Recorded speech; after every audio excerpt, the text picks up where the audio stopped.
Magandang araw mga kaibigan.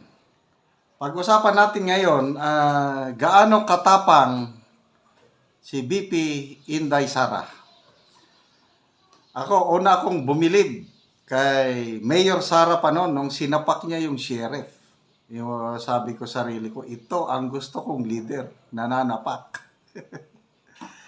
So, itong pag-upo niya as Vice President, first 2 years, napakabait, napaka-gentle. Gentlewoman, hindi masyadong nagsalita, very respectful. But ito ngayon, lately, lumabas yung kanyang pagiging agila, pagiging Duterte, palaban. Okay, may napanood akong video, Alamin PH. Ang title is, grabe, ganito pala katapang si Inday Sara Duterte. Pinanood ko, ang gandang presentation. Kaya, i-share ko sa inyo at bigyan ko ng reaction. Salamat, Alamin PX. Di 2022, araw ng maupo bilang pang-15 pangalawang Pangulo ng Republika, ang tinaguriang Iron Lady of the South na si Sara Duterte o mas kilala sa tawag. Yan, Iron Lady of the South. Kasi nga, yung kanyang image, yung sinapak niya yung sheriff, naitatak na yon sa puso't isipan ng maraming Pilipino.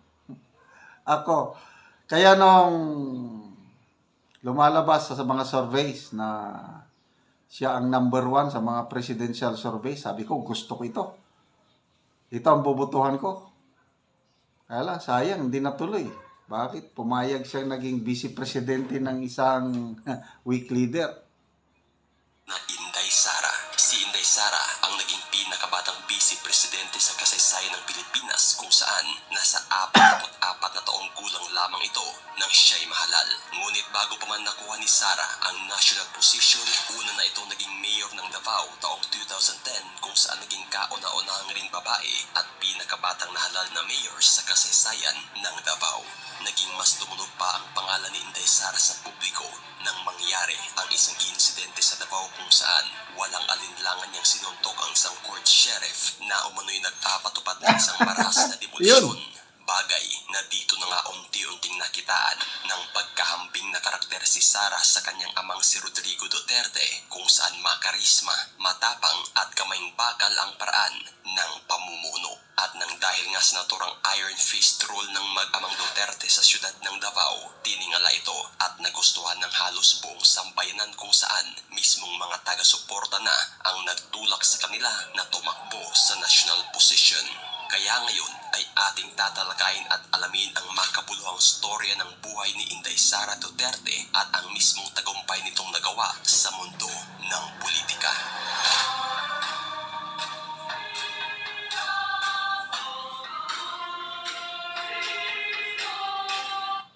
So, grabe, pinakabatang mayor pala siya, no? Ng Davao City.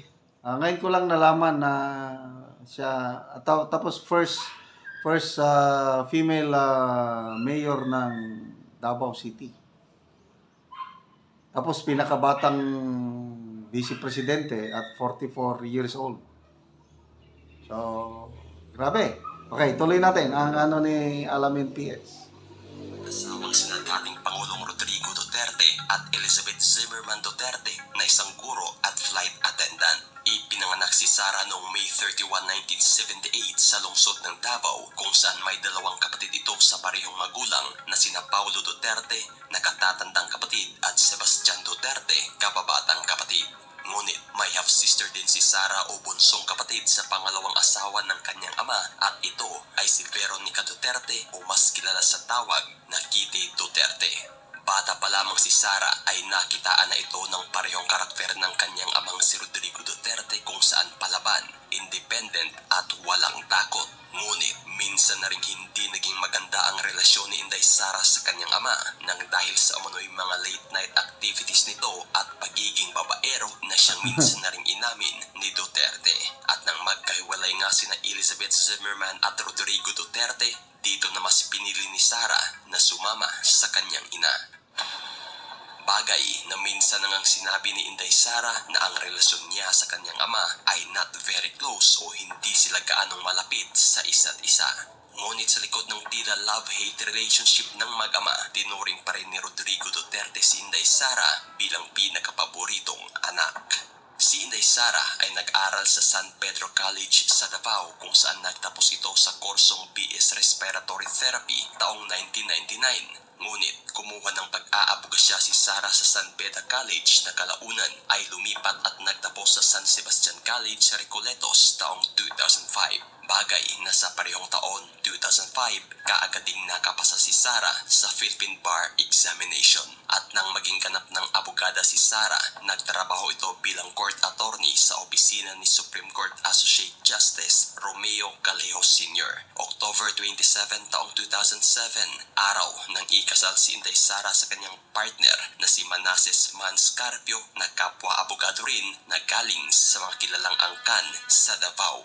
Nabiyayaan ang mag-asawa ng 3 anak na kinilalang sina Lucas na may palayaw na Stingray, isang adopted daughter na si Michaela Maria na palayaw ay Sharky, at ang kanilang bunso na tanging nakasurvive sa sanay triplets na pinangalan ng Marco Digong na ang palayaw ay Stonefish. Bago pa man pumasok si Inday Sara sa mundo ng politika, mismong ang ama na nitong si Rodrigo Duterte ang talagang nagpigil sa kanya na hanggat maari ay wag nang pasukin ang magulong kalakaran ng politika sa bansa. Bagay na siyang mas una ring ginusto ni Inday Sara nang dahil pangarap lamang talaga niya ay ang maging isang successful pediatrician at hindi ang pagpasok sa politika. Ngunit buwan ng Disyembre taong 2006, isang pahayag ang binitawan ni Duterte kung saan gumulat sa karamihan. Inanunsyo nito na ang magiging running mate niya sa 2007 mayoral election ay walang iba kundi ang kanyang anak na si Inday Sara. At sa mismong paghatol nga ng taong bayan, wagi sa posisyong pagka-vice alkalde si Inday Sara na may humigit kumulang 300,000 boto. Sa naturang pag-upo ni Inday Sara, kaagad siyang naging Regional Officer of the National Movement of the Young Legislators mula taong 2007 hanggang 2010. At sa panunungkulan ni Sara bilang Vice Alkalde, dito na rin niya unang kinuha si Atty. Zulaika T. Lopez bilang staff member ng city government sa posisyong City Council Secretary. At sa pagtatapos ng unang termino ni Inday bilang Vice Alkalde taong 2010, ginulat ng mag-amang Duterte ang buong Davao nang magpalit posisyon ang mga ito. Tumakbo sa posisyong Vice Mayor si Rodrigo Duterte at Mayor naman si Inday Sara, kung saan makakalaban ito ang kilalang politiko na galing sa angkan ng mga Nograles na si former House Speaker Prospero Nograles na kilalang mahigpit na kalaban ng mga Duterte sa politika sa Davao. Ngunit taob kung ituring ang kinalabasan ni Nograles sa naturang halalan, kung saan umabot ng humigit 200,000 votes ang agwat ng dalawa. Bagay na naging dahilan pa nga ito sa paghain ni Nograles ng protest sa COMELEC at kwenestyon ng resulta sa halalan na ayon sa kanya ay may nagaganap umanong sabwatan o konspirasiya sa mga local poll officials. Ngunit ang naturang paratang na ito ay ibinasura lang din ng Korte kalaunan nang dahil sa kawalan ng ebidensya. Sa unang termino ni Mayor Inday Sara ay nagsilbi itong opisyalis ng National Executive Board of the League sa Pilipinas. December 2 taong 2010 naman nang i-appoint siya ni Pangulong Noynoy Aquino bilang chairperson of the Regional Development Council Region 11. Bagay na naging kauna-unahang babae si Inday Sara na humawak sa naturang posisyon at kauna-unahang appointee na galing sa sektor ng gobyerno mula nang mariorganisa muli ang konseho taong 1986. At bilang tagapangulo, kaagad na tumaas ang gross regional domestic product ng Davao Region na mula 3.9% taong 2011, umangat ito sa 7.1% taong 2012. Isa rin sa mga isinusulong na advokasya ni Inday Sara ay ang pag-promote niya sa Davao bilang tourism and investment destination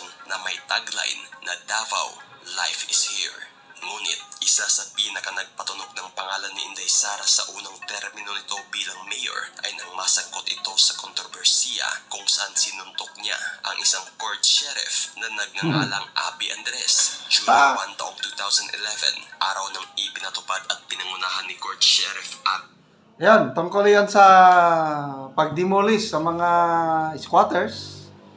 Alam na natin yung kwento. Marami pang mga instances na nabalitaan ko na talagang takot ang mga taga Davao kay Mayor Sara, yung mga may gagawing kalokohan. Hindi ka talaga magsilbi kay Inday Sara. Pati mismo si PRRD. Ilang beses nang binanggit ni PRRD nga mag-ingat kayo dyan kay Inday Sara dahil iba talaga ang ugali niya. Pati mga kapatid niya takot sa kanya. So, yan po ang matapang na Agila ng Davao na kahit ngayon ginigipit, baliwala sa kanya. Handa niyang harapin ang mga hamon sa kanyang buhay at para patunayan na siya ang Agila, hindi lang ng Davao, kundi Agila ng buong bansa. Again, salamat Alamin PH sa presentation na ito.